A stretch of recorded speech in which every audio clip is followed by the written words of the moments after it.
Donc pour commencer, j'invite Nina et Tristan à venir nous parler de leur livre. Merci.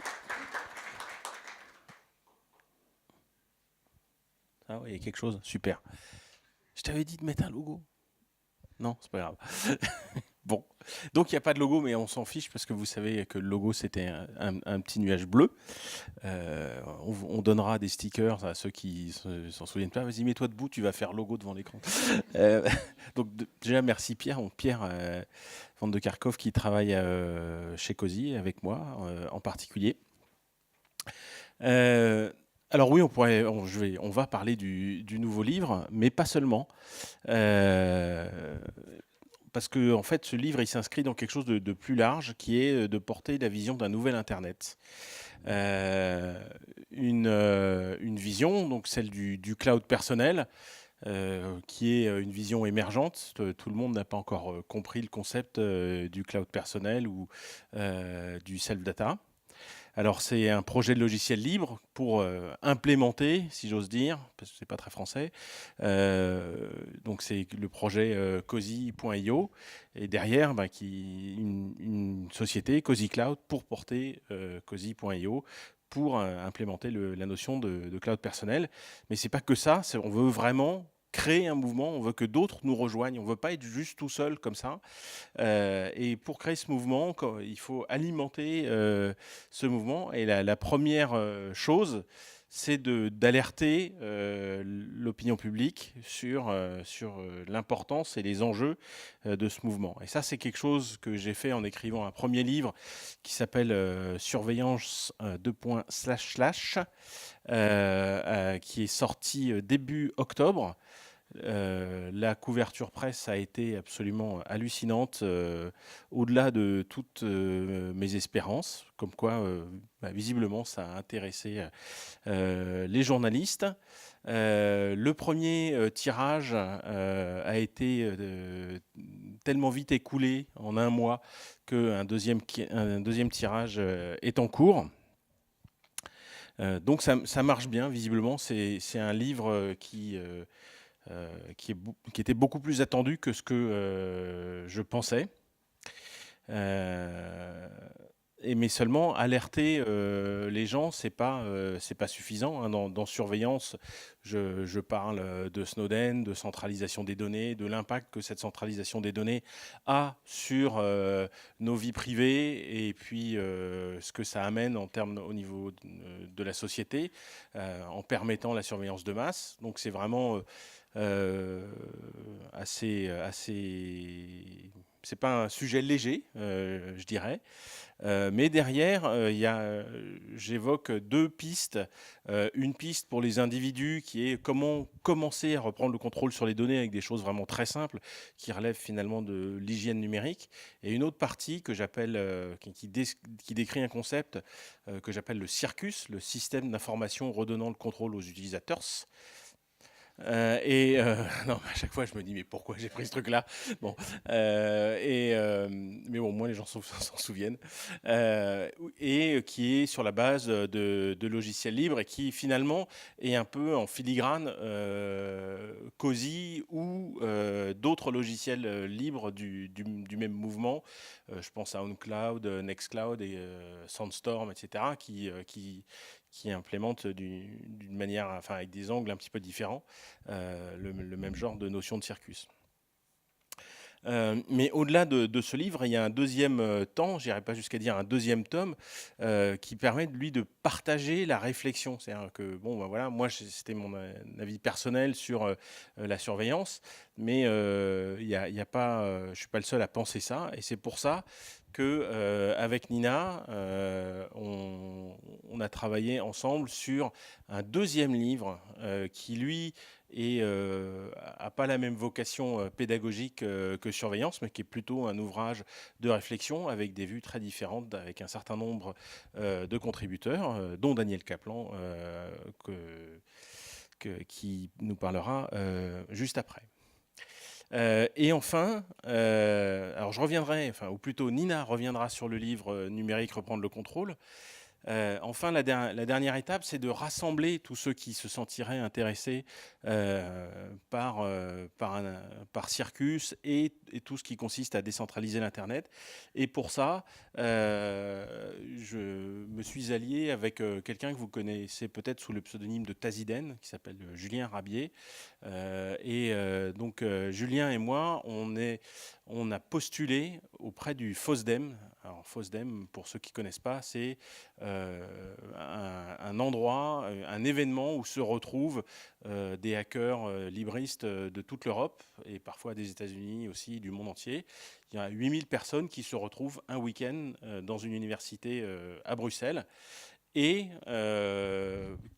où on a réussi avec Julien à dégoter une salle de classe qui nous est prêtée par les organisateurs, où on va organiser une rencontre, une conférence autour de l'Internet décentralisé. Je ne sais pas encore ce que ça va donner parce que pour l'instant, on est encore en train d'attendre ce qu'on appelle les call for papers. Alors là, vous avez un exemple à l'écran d'une salle de classe de l'Université libre de Bruxelles. Pour ma part, ça fait 14 ans au moins 14 ans que j'y vais. Ça, c'est la salle qui a été attribuée à Mozilla parce que j'ai animé ces événements, la salle Mozilla pendant toutes ces années. Donc ça va ressembler à ça. La salle qu'ils vont nous donner sera probablement un petit peu plus petite. Hein. Et tout ça pour vous dire qu'on a besoin de gens pour venir participer et idéalement organiser un talk in English à Bruxelles. Donc ça se tiendra les 4 et 5 février 2017. Il y a un appel à Call for Papers qui s'arrête le 4 décembre.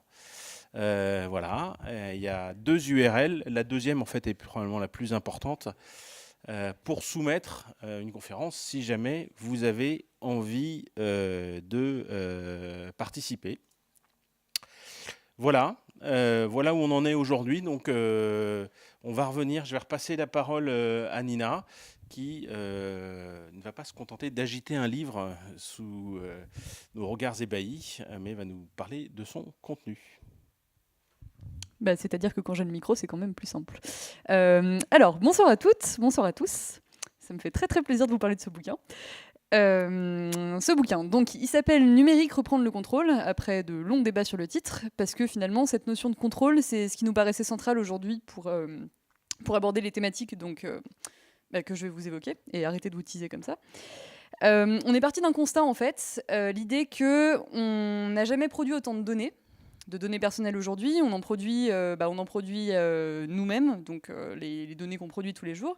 On en produit avec nos objets connectés, on en produit sur les réseaux sociaux, on en produit sur des services comme Google par exemple. Et malgré l'inflation du nombre de données personnelles qu'on produit, on n'a jamais eu aussi peu de maîtrise sur les données qu'on produit. C'était ennuyeux. Ça pose plusieurs problèmes en fait. Ça pose 3 problèmes majeurs pour résumer ça. Le premier problème, c'est qu'on utilise des services dont on accepte les conditions d'utilisation sans jamais les avoir lus, évidemment. Et ces conditions d'utilisation définissent en fait ce qu'on peut faire avec les données qu'on produit, avec la façon dont on utilise en fait les logiciels, alors du type que vous connaissez très bien, du type Google, du type Facebook, mais aussi Instagram, Doodle, Trello, GitHub, enfin tous ces logiciels, tous ces services qui sont donc des services de cloud qui stockent nos données et qui décident de comment on peut les utiliser. Ça, c'est le premier problème. Le deuxième problème, c'est celui qui a été longuement évoqué par Tristan dans son livre Surveillance // qu'il n'aurait jamais appelé comme ça s'il avait su que // c'était si difficile à prononcer, je pense. C'est donc le fait que concentrer nos données chez 5 acteurs majeurs donc, de la vie numérique, vous les connaissez, c'est les GAFAM, Google, Apple, Facebook, Amazon, Microsoft, je pense que je n'ai perdu personne. Ça permet en fait de rendre économiquement possible la surveillance de masse. C'est donc notre deuxième problème. Le troisième problème, qui est un problème plus individuel en fait, c'est que Google et Facebook, ils ont des données sur vous, mais en fait Google et Facebook, ils n'ont aucun intérêt à faire communiquer les données qu'ils ont sur vous. Donc vous aimeriez bien par exemple avoir les anniversaires de vos amis Facebook dans votre calendrier Google.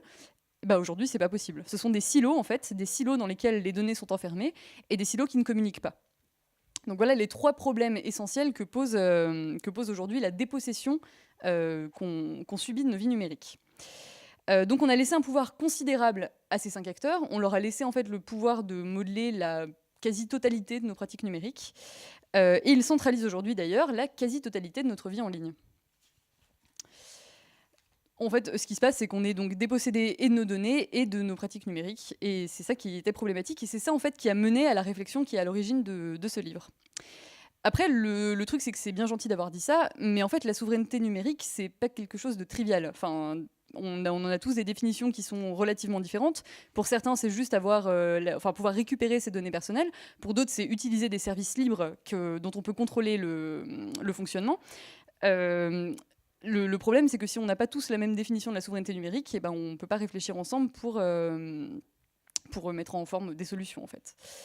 Donc déjà, le premier problème, c'est qu'il faut que les gens comprennent. C'est ce que disait tout à l'heure Tristan. Nous, on a organisé le livre de sorte autour d'interventions d'acteurs et d'actrices de la vie numérique aujourd'hui. Ils sont listés sur le livre, je vous les lis.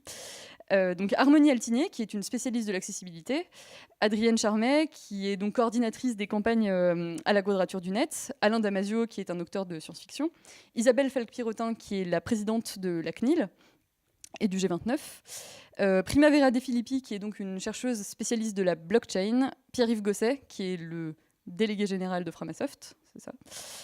Daniel Kaplan, donc, qui va nous parler ensuite d'autonomie numérique et de self-data, qui est donc délégué général, si je ne m'abuse, de la Fondation Internet Nouvelle Génération. Christophe Mazuti, qui est coprésident de Framasoft. Michel Raymond, qui travaille donc avec Primavera De Filippi sur la blockchain. Fabrice Rochelandais, qui est un chercheur, lui, sur la vie privée et les business models liés à la vie privée. Et Charles Schulz, qui est donc à l'ANSSI, chargé de mission à l'ANSSI.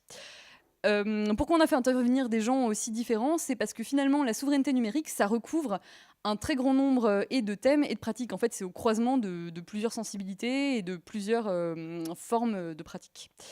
Donc on a parlé de la sensibilisation. Pour ça, on est allé voir Adrienne Charmet pour qu'elle nous parle un peu de comment la Quadrature du Net sensibilise à ces questions de contrôle des données. Et d'ailleurs, la Quadrature du Net a ouvert un site très récemment, peut-être le mois dernier, qui s'appelle Contrôle tes données, que je vous invite à aller voir parce qu'il est très intéressant. Une fois qu'on a des gens qui sont sensibilisés, il faut qu'ils puissent utiliser des outils qui les aident à récupérer de la souveraineté numérique. C'est pour ça qu'on est allé discuter avec Harmonie Altinier d'accessibilité. Et ensuite, le vrai problème, c'est qu'aujourd'hui, on a une hégémonie économique donc des GAFAM, qui sont donc les 5 plus grosses capitalisations boursières du monde. Je ne sais pas si vous imaginez l'ampleur de ce que ça représente. On n'a plus que des sociétés de services aujourd'hui qui sont les 5 plus grandes capitalisations boursières. Et en plus de cette hégémonie économique qui leur permet donc de racheter toutes les startups qui pourraient leur faire de l'ombre et de pouvoir proposer des services d'apparence gratuits, on a une incapacité des individus en fait à être souverains par eux-mêmes. Non seulement parce que le modèle gratuit biaise complètement notre réflexion et notre jugement, et vous verrez dans le livre qu'on parle de chocolat gratuit, et c'est très intéressant. Mais en plus de ça, parce que les individus n'ont pas forcément les capacités d'avoir en tête simultanément la complexité de leur vie numérique.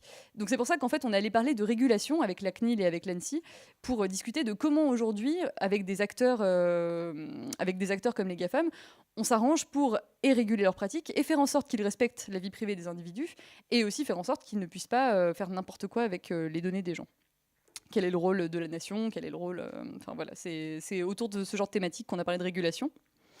Et une fois qu'on a bien fait peur à tout le monde, il fallait bien proposer des solutions. Pour ces solutions, on s'est dit qu'il y avait 2 choses qui étaient centrales. La première, c'est d'avoir des outils, et c'est pour ça qu'on est allé discuter avec Framasoft, qui eux donc ont une campagne, dégooglisons.net ou .fr, je ne sais plus, qui propose des outils donc de dégooglisation de leur vie numérique. Et la deuxième chose, c'est que on critique la centralité, parce qu'effectivement, la centralité pose plein de problèmes. Elle pose des problèmes de contrôle, elle pose des problèmes d'hégémonie. Aujourd'hui, on a un oligopole à la tête du monde numérique. Mais la centralité, ça n'a pas que des désavantages, en fait. La centralité, c'est aussi une garantie de confiance. C'est aussi ce qui permet de dire on va demander à Facebook de supprimer ces photos pédopornographiques qui circulent sur le réseau social. Donc la centralité, la question de la confiance n'est pas triviale à résoudre. Aujourd'hui, la blockchain paraît être une piste assez sérieuse pour pouvoir décentraliser la confiance. C'est pour ça qu'on est allé parler de blockchain avec des chercheurs. Enfin, un chercheur et une chercheuse, en l'occurrence. Et enfin, et là c'est peut-être moi à titre personnel, c'est ce qui me tenait le plus à cœur. Je pense qu'aujourd'hui, on ne peut pas se passer de proposer un imaginaire alternatif. En fait, les GAFAM ont modelé la quasi-totalité de ce qu'on peut envisager comme imaginaire numérique futur. Google nous vend son assistant personnel, Facebook nous vend ses chatbots, Microsoft nous vend Cortana. Certes, mais si on veut pouvoir lutter efficacement contre eux, il faut pouvoir aussi imaginer un monde positif, un monde auquel on ait envie d'adhérer, une idée de ce qu'on voudrait voir comme Internet de demain, qui soit libéré de ces grands acteurs monopolistiques, c'est vous dire voilà, oligopolistiques pour être réaliste. Et c'est pour ça qu'on est allé voir en fait Alain Damasio, qui est un écrivain de science-fiction qui est très attaché à ces questions et de souveraineté numérique et d'autonomie des individus dans leur vie, qui donc a une espèce d'esthétique du hacker qui est assez intéressante et qui a écrit, je suis désolée pour les autres gens, mais moi vraiment mon chapitre préféré, c'est un vrai envol, c'est merveilleux. Donc voilà, je vous invite à particulièrement lire le chapitre d'Alain Damasio. Et pourquoi c'est cohérent avec Cozy ? C'est cohérent avec Cozy parce que Cozy, en fait, c'est un instrument de récupération de sa vie numérique. C'est un instrument de récupération de ses données personnelles. Et c'est également un instrument qui permet de récupérer une forme d'autonomie numérique, ce qui n'est pas forcément la même chose. La souveraineté numérique, on est plutôt dans une histoire de contrôle, on est plutôt dans une histoire d'avoir la main. L'autonomie numérique, c'est aussi se dire, bon, bah, ces données, super, elles sont à moi. Bon bah génial, maintenant je les ai toutes et j'en fais quoi en fait? Et l'autonomie numérique, c'est se dire bon bah voilà, j'ai des usages maintenant que vont me permettre la présence d'un cloud personnel dans le cas de Cozy, ou au moins le rapatriement de ces données personnelles. Et pour cela, je vais passer la parole à Daniel Kaplan, qui va nous parler de Self Data et des initiatives de la FING, la Fondation Internet Nouvelle Génération. Merci beaucoup.